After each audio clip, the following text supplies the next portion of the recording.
This is CNN Tonight. I'm Don Lemon. President Trump has told you over and over and over again that nobody in his campaign had anything to do with Russia. And we learned today that that simply is not true. Michael Flynn, the former national security advisor and a key member of the Trump campaign, pleading guilty to lying to the FBI about his conversations with Russia's then ambassador to the United States. You can't call him peripheral.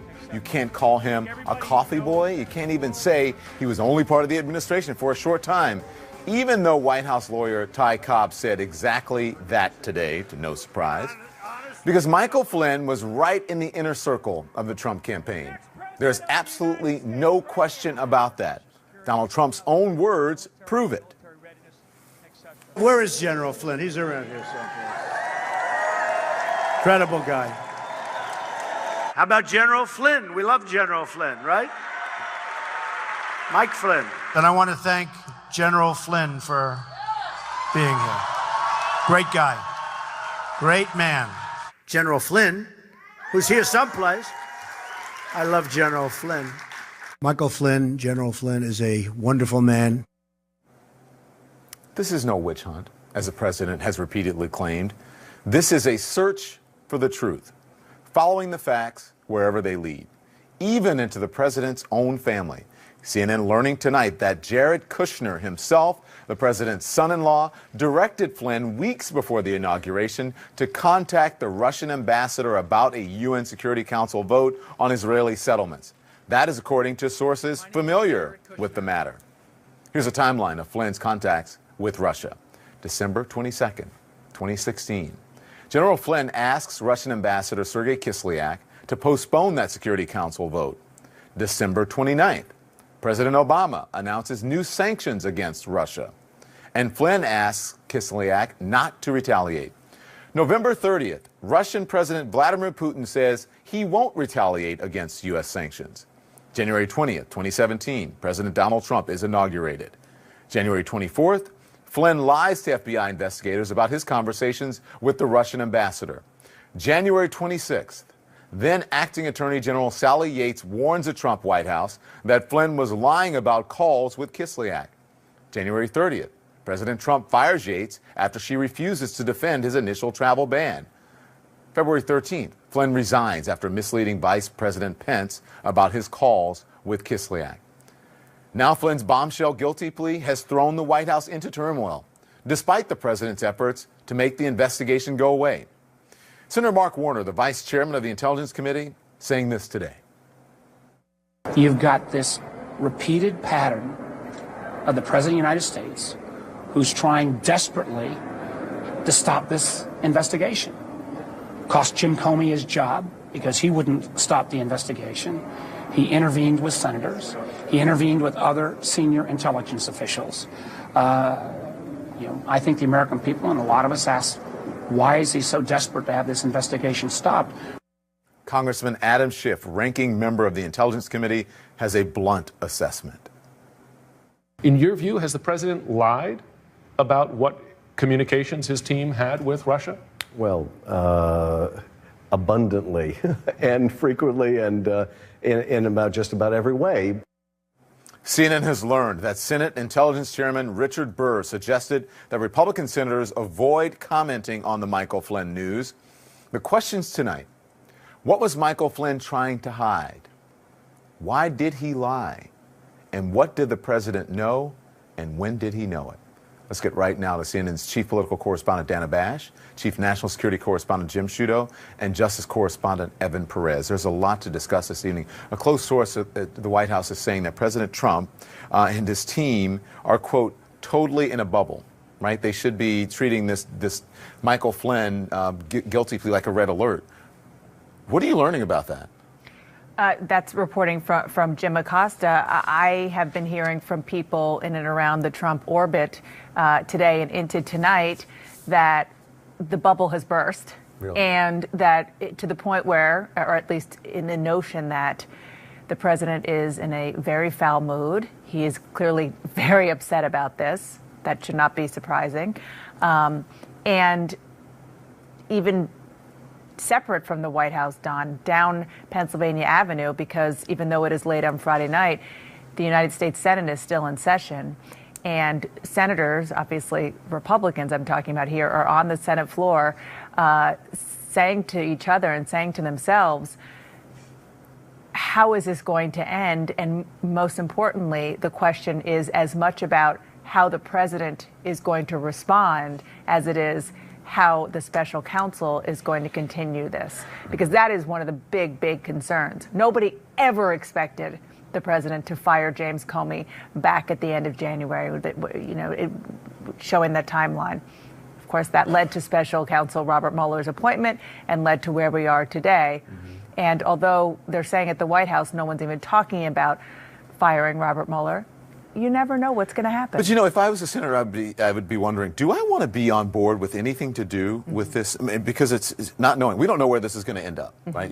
Do I want to be on board with approving something that's going to have his stamp of approval on it? Do I want to be lumped into that? I think that is a very legitimate question at this point. Well, it is, except that they now have they've had their own hides to watch for a while. Right.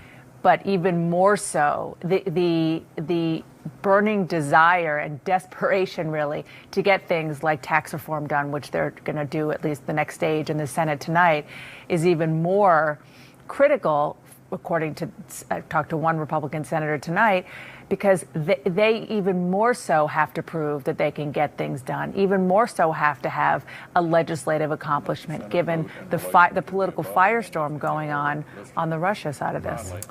Jim, Flynn's guilty plea is the first charge against a person inside the Trump administration, and now CNN is learning that Jared Kushner was, quote, very senior transition member, the one who directed Flynn to contact the Russian ambassador. What do we know about that?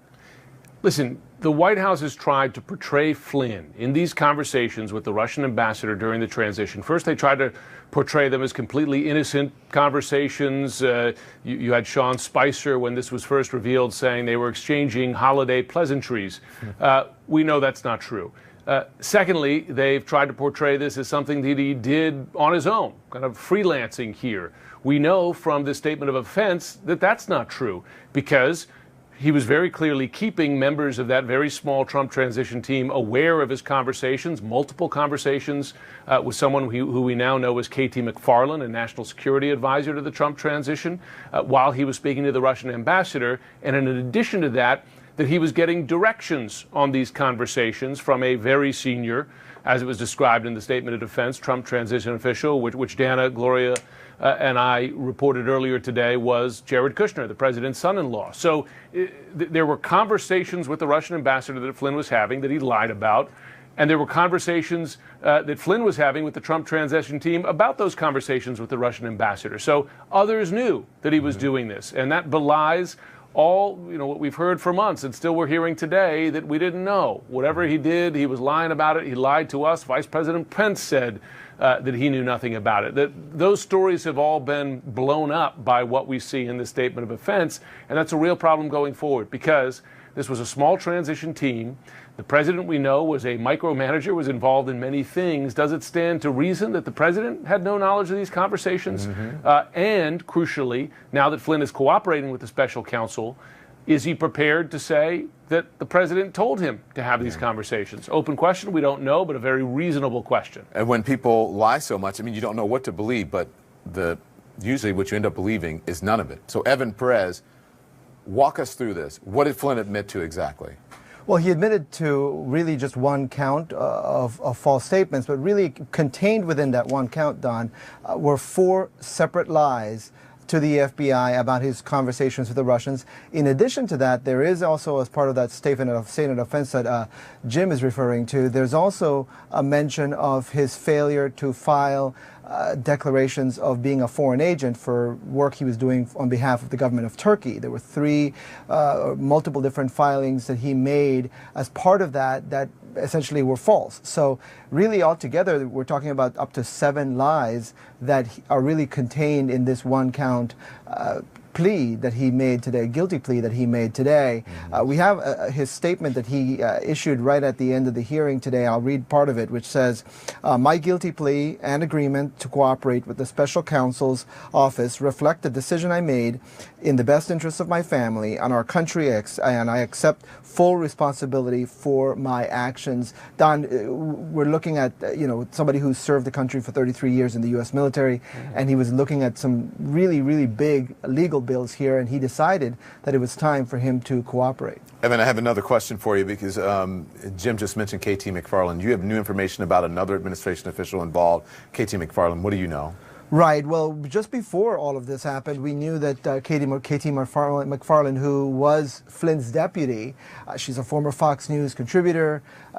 She had left the White House earlier. She went in to provide information to the special counsel, Don. So even before we knew all of this had happened, all of this information that was contained in this guilty plea, it appears that the special counsel was working very hard to get in people who might have information relevant to what Mike Flynn was talking about. And so we know Jared Kushner came in earlier in early November, and we now know that K.T. McFarland also came in for an interview with the special counsel. Dana Batch, I want to play this moment from General Flynn. It was during the RNC. Watch this. Lock her up. That's right. That's right. Lock her up. If I did a tenth of what she did, I would be in jail today. All right, Dana, listen, a lot of people are saying this is karma, and we can get to that, but we have some breaking news that I want to speak to you about, and we're just getting it in. According to a senior White House official says that Flynn pardon not under consideration. A senior White House official tells Jim Acosta that a pardon for Michael Flynn is absolutely, this is a quote, absolutely not under consideration. Surprising? Yes, that they closed the door on this because the president likes to leave things like this open for himself. But given the severity of this, both legally and politically, it's the smart thing to say because, as I mentioned, the concern that I was hearing from Republicans on Capitol Hill in particular about how the president was going to react with regard to Flynn, potential of a pardon or even firing Mueller was and is very real. You just played that clip from Michael Flynn. That was at the Republican We were both there, and I remember convention. Watching that saying, I can't believe there's a general actually saying that at the podium. And he didn't just say it there. Yeah. I mean, he said it on the campaign trail all the time, and it was unusual. Apparently there, and Evan was there today, there was somebody holding up a sign that said, lock him up. When he's leaving, you can hear on the audio, the natural sound, people are screaming, lock him up, lock him up. And I said, if there's any indication that karma is real, it is today. Thank you very much. I appreciate it, all of you. And we come right back much more on our breaking news on the Russia investigation. Michael Flynn, President Trump's former national security advisor, pleads guilty to lying to the FBI. Now he is cooperating with Robert Mueller's investigators. How this latest development directly puts Trump in legal jeopardy. Is this a turning point? And we're keeping an eye on the Senate floor. That's where a vote could come soon on this massive GOP tax bill. Our breaking news, a Russia investigation reaching further into President Trump's inner circle. The former national security advisor Michael Flynn pleading guilty to lying to the FBI and now cooperating with Robert Mueller's investigation. So what is he telling them? And is this a turning point? Let's discuss now. CNN contributor John Dean, former Nixon White House counsel, is here, and CNN political analyst Carl Bernstein. What a day for news, gentlemen. Thank you so much for joining us. John, you're first. A senior White House official is telling our Jim Acosta that a pardon for Flynn is absolutely not under consideration. What's your reaction? Well, that's certainly the intelligent thing to say, because the only reason he would pardon Flynn at this stage would be to obstruct justice, and that couldn't be more conspicuous. So I think that's certainly the safe message to put out there. If he's back-channeled something else to the general, he'd better do it quietly. Yeah. Well, some are saying that maybe they forgot for now out of that sentence, but I don't know. I don't know if it would be prudent for them to do that. Carl, would not be. Yeah, Carl, I want to ask you. It feels like we learned so much today. You say we are still only seeing a small part of where this investigation is going right now. What do you think Mueller will do next? I don't know, but I think he's going to keep indicting people, and that's part of the lesson of what we're seeing today. He has now gotten a plea from the person who is closest in many ways to Donald Trump during the campaign and in the national security area, who knows the most about what went on with Russia, with dealings with Russians, not necessarily Trump's business dealings, but in terms of the campaign and policy. And I want to ask John Dean. Bob Woodward and I were talking today, and we asked each other, is General Flynn going to be John Dean? Does he have enough knowledge, and was he part of a conspiracy that he admits to he was a criminal conspirator? Is that what we're seeing, John? What do you think? Well, Carl, I certainly think he has enough knowledge. He has more knowledge than I did. He was much closer to Trump than I was to Nixon. I had like 20 meetings with Nixon. 39 total where other people were there, but some 20 one-on-one where Flynn was meeting with Trump throughout the campaign and throughout the early 24 days of his job as National Security Advisor daily and frequently. So I think he is much more knowledgeable than I am. And if there is collusion, if there was a conspiracy, nobody is more likely to know it than he is. Well, let's talk more about that then, since you have such knowledge of this. Explain the details of this cooperation agreement. I'm wondering what Flynn is getting and what Mueller is getting, because it seems like what he copped to was the lesser of what they could have charged him with. What Mueller is getting for John, and then I'll bring. Sorry, Carl. go ahead. Yeah, Pardon John. me. Go ahead. Well, they left a lot on the table. As came up in the last segment, there were 7 lies or potential lies that he admitted to that were in the plea agreement. That could have been a 7-count indictment. But there could have been other counts to the indictment. There could have been the turkey business where he was dealing improperly. There could have been the failure to register under FARA, which he failed to do. And so there was a lot left on the table. It was a good deal for Flynn. And I can't believe that Bob Mueller is a turkey in the other sense and didn't get a good deal for it. Carl, do you think that maybe because they're hoping to extract so much information from him that they're trying to give him the best deal they could possibly give him so that they can get a bigger person or get more information? Because if they shut him down and they charge him with all these things, they may be thinking he may shut up. I think they're playing a very strong hand, that they know they had him and they could send him to jail for a long, long time. He'd be in the slam for half of the rest of his life if he was charged with everything that could be on the table. And this is a minimal sentence if he is willing to cooperate and deliver what apparently he says that he can deliver.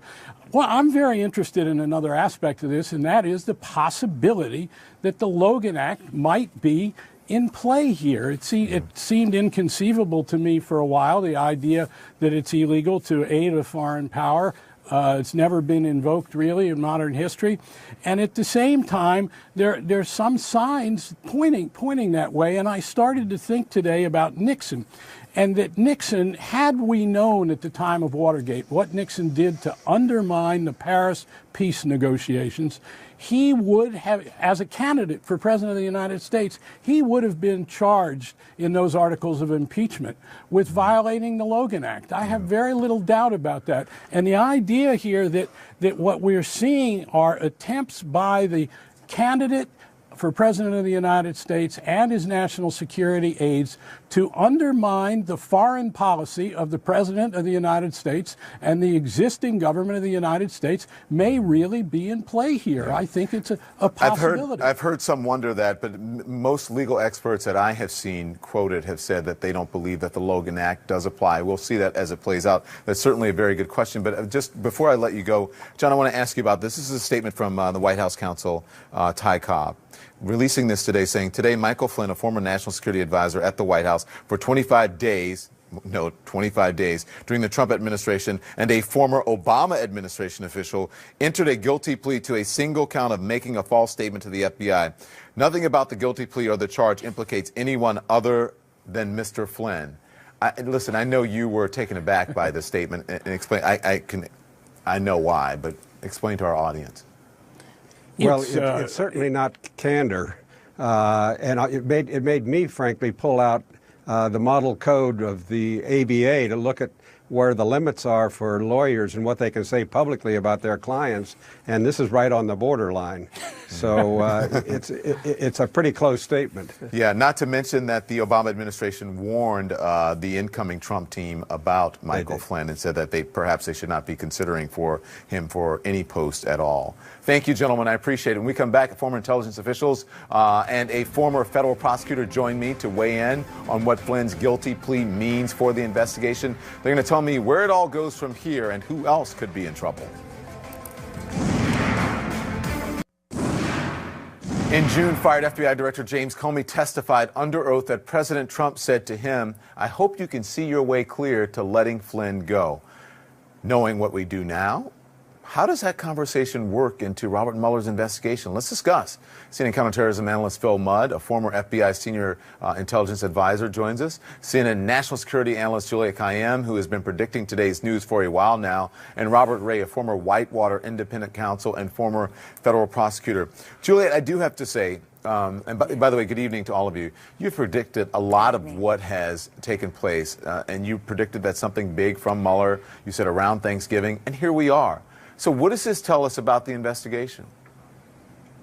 So despite what I think Trump supporters will tell you, it's really remarkable what Mueller has done in 6 months. And you actually think he's gotten two indictments against senior members of the Trump team, including his former campaign manager Manafort, a lower level, a plea arrangement with a lower level campaign advisor. And then today, the national security advisor. Let's say those words again. The national security advisor for Donald Trump has pled guilty for a very, very minor offense, right? So that's where this now leads, is that why would he plead guilty to a relatively minor offense, and why would Mueller actually accept that? And that is because you and I and Phil and Robert and everyone will be here for the next couple of months determining where the next shoe will drop. Is it Jared Kushner? Is it Pence, who sort of has an interesting role right now, or is it in fact Donald Trump? And that's the way that that this is unfolded. But Flynn has always been the center of it,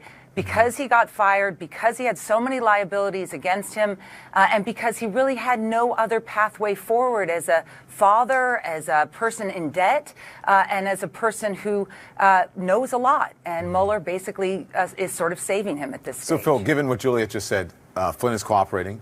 Where does this investigation go now? Who is vulnerable? Where does it go? It goes ugly, Don. Let's put some time frames in place here. You look at the document that was released today as part of the plea bargain, the prosecution, the phone calls with the Russian ambassador going to December 29th, a year ago, the conversations with the FBI that involved Mike Flynn lying, that goes to January. We're now 10 months ahead.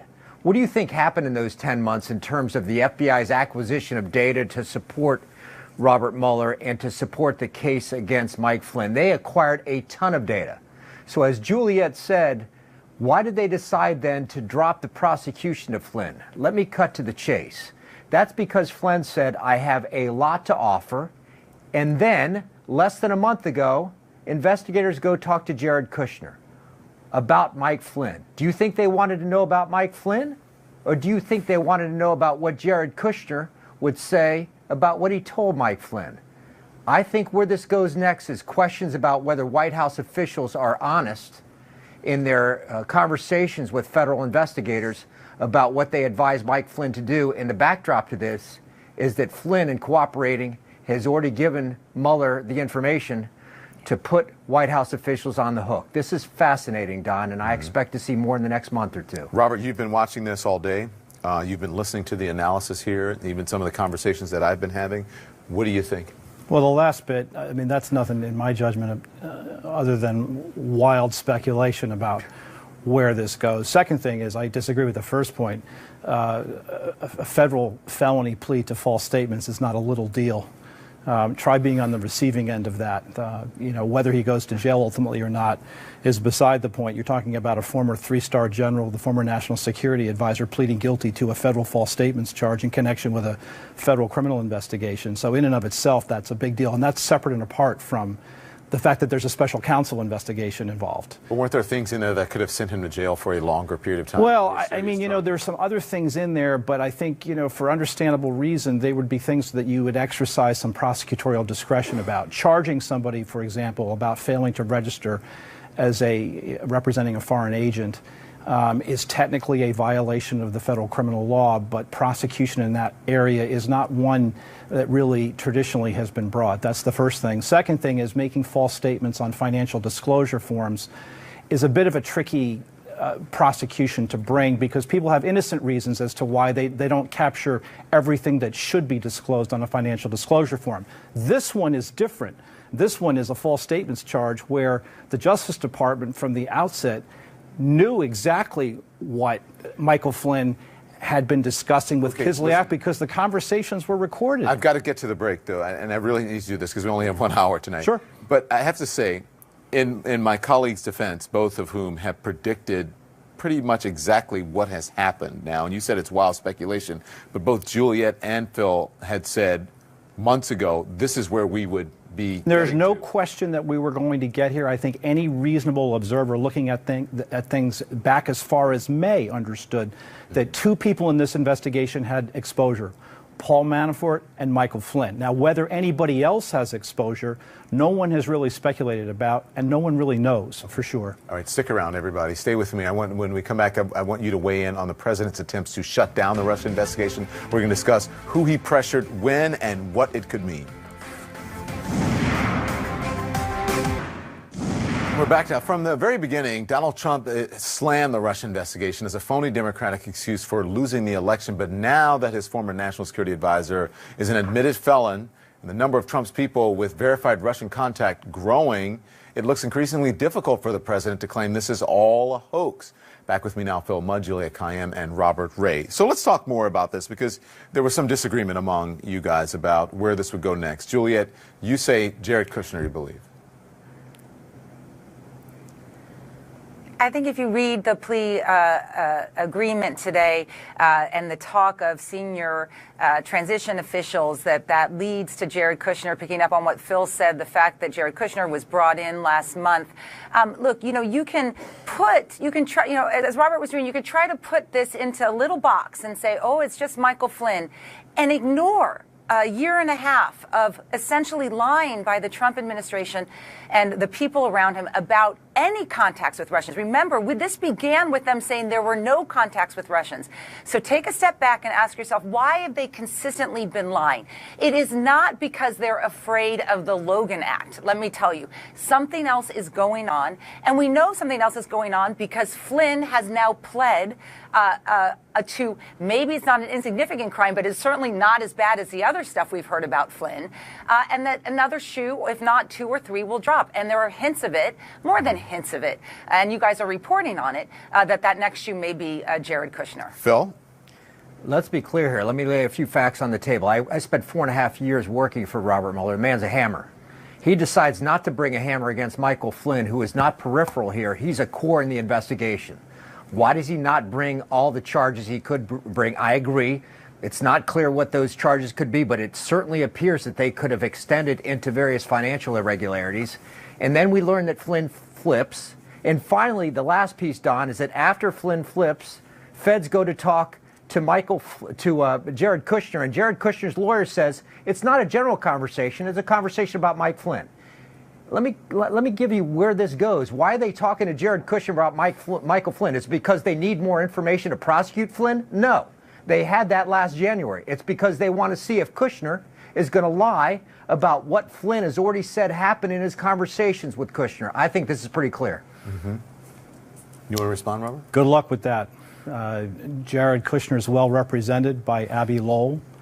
The difference is that, so far as I understand, General Flynn went and talked to the FBI without a lawyer, which was obviously, the benefit of hindsight, a huge mistake. We agree on that. And with regard to Jared Kushner taking on, if the investigation decides to take on Jared Kushner, they're going to be in for a real battle because they're taking on the president's son-in-law. And I think, in terms of speculation about where this is going, I mean, on the assumption that Jared Kushner is the very senior member of the presidential transition team, what's alleged in the statement of facts is simply that there was a direction to contact officials from foreign governments in December of 2016, which is well into the transition, including Russia, to learn where each government stood on, in this example, the resolution, and to influence those governments to delay the vote or defeat the resolution in connection with Israel. Isn't that when the sanctions were placed? That was after the sanctions were placed. Sure, by but the Obama administration. I guess the question is, what's wrong with that? And even if you have issues about one government at a time and one administration at a time, there's nothing unlawful about that. Not the question. Go ahead, Phil.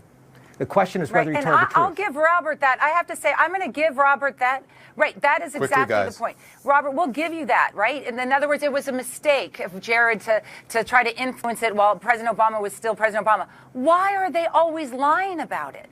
That's the question that I think I none can of answer Trump that one. supporters or someone like you will never answer. Why You've got are a they 5 second. always If you can tell me in 5 seconds, and if not, then we'll have to wait till another time. In 5 seconds, it was politically problematic to be acknowledging contacts with Russian government officials. And I think what probably went on, which is the danger of every administration, is lying because you think that it's helpful to the administration. That's a problem. Okay. Turned out to be a federal felony problem. But are you going to lie to federal investigators, Phil, for something politically? I mean, that's not very bright. Yeah, but this is not just a political case. Every person in the seat sits there and says, they don't know what I know, and if I sort of dance around this, I'm not going to. Everybody entering Washington does that, and you see that in terrorism cases, so this is common. And apparently he didn't realize that his conversations were being monitored. Yeah. That's it. The reason I said Phil Mattingly, I was talking to my producers because that's where we have to go now. Thank you all. We've got another huge breaking news story tonight. The Senate expected to vote on the massive GOP tax bill. CNN's Phil Mattingly is on Capitol Hill for us with more. Phil, good evening to you. I mean, it's incredible that this is still going on. What's happening?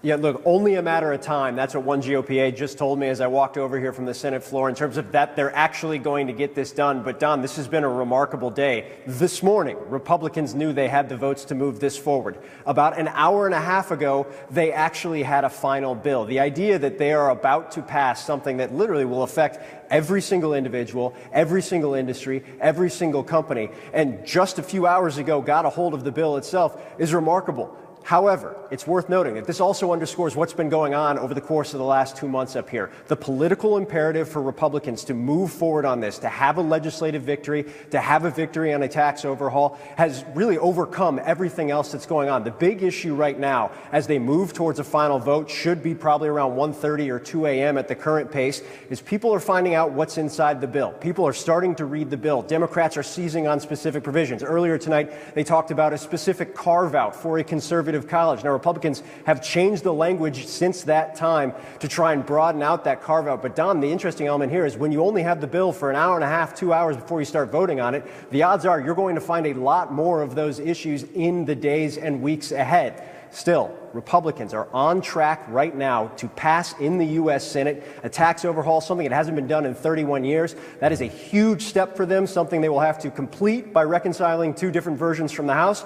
Don, there's no question about it. They're almost there to a major legislative victory. And Phil Mattingly standing by watching it for us. Thank you, Phil. We appreciate it. When we come back, the president or family? It looks like General Flynn picked his son over the president.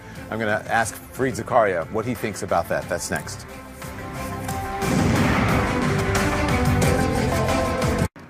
Just after America's former national security advisor pleads guilty to lying to the FBI about conversations with the Russian ambassador, Michael Flynn and his wife went to visit their son and grandson in Virginia. Michael Flynn Jr., who went to Russia with his father back in 2015, was at one point a target for investigators early on. So what happened during those conversations that compelled Michael Flynn Sr. to lie? Fareed Zakaria is here. He's the host of Fareed Zakaria GPS right here on this very network, CNN. Before I get to that, quickly, can I ask you about the White House saying tonight pardon is off the table for Michael Flynn? I think one of the ways that Mueller has constructed his case by going in this very careful way and very purposefully indicting on specific issues, he's made it very hard for the White House to obstruct the investigation or to issue pardons. So notice the count for Flynn is lying to the FBI about contacts with a foreign government. It would just look very bad for the White House to pardon somebody for that. This is not a minor infraction. This is a pretty important thing. You know, how can the chief law enforcement officer of the country, the president, pardon somebody for lying to federal agents? Yeah. So let's talk about Michael Flynn Jr. and Michael Flynn, because his move was widely interpreted as the only way that he could possibly guarantee that his son avoided jail time or didn't get further into this than it was. Flynn Jr. tweeted today, "Family is the most important thing in life. Don't ever take yours for granted. Thanks everyone for your support." It was quite a decision that Michael Flynn Sr. faced, right? His son of the president. Oh, absolutely. And when people talk about this as a minor, as a single count and things like that, look, it's a felony charge. I mean, he's never going to be able to vote again. This is a man who was the National Security Advisor of the United States, three-star general. Yeah, general. He's never going to be able to own a gun again in his life. There's all these things that go along with being a felon. So it's a big deal. Any one of us who's has children knows it's a no-brainer in the sense of the trade-off you'd make for your children. Yeah. But I think that the larger policy issue remains. Let's not forget what this is all about is the continuing conundrum as to why the Trump administration was trying to be so nice to Russia. So when it happened, what happened? The question is, why was it during the campaign, after the campaign, in the transition, after the transition, that they were trying to be nice to Russia? All right, so then why then? Why? Why would they lie about this, especially? Right. I think that's the part core question that looks fishy, which is they were trying to be uncharacteristically nice to Russia of all countries in the world, and every time they forgot to mention their contacts on forms, they lied about it to federal officials. The White House lied about it publicly. Yeah. Why? Do we have time for the Preet Bharara soundbite and Jake Tapper? Okay. Well, you heard Preet Bharara and saying, talking about the core issue is, and I guess that is, why are they lying? And basically, many people saying there's much more to come. This is sort of the beginning. Some people say, oh, well, this is the end. They've got Michael Flynn. That's all they have. This is the beginning. One would have to assume, if you think of Mueller as a careful prosecutor in the way that your previous guests were describing him, if this were the end, presumably he would have thrown the book at Flynn. And there were a lot of things that could have been thrown, some of them minor, some of them maybe not so. The fact that with Flynn he chose this one charge suggests that what Flynn is giving in return are bigger things. So it's very unlikely this is the end. Now, where it leads, I think none of us know. But as I say, you just have this extraordinary pattern of having, tried to change policy toward Russia, then lied about contacts with Russia, lied to the FBI about Russia, and then, of course, the president tried to dismiss the investigation. Let's remember what he told James Comey when he called him in was, I hope you can let Flynn go. He's a good man. And then when Comey seemed resistant, that's when he fired him. So the whole thing, if there isn't something there, it is the most bizarre case of trying to cover up a non-crime. As I was reading at the top of the show, just the timeline of what would take place, someone would say something and something would happen, and then this action would take place, and it's just, it's odd behavior. It's odd. Thank you. Pleasure. Always a pleasure. Don't miss CNN's Fareed Zakaria GPS. That's Sunday at 10 a.m. and 1 p.m. Eastern right here on CNN.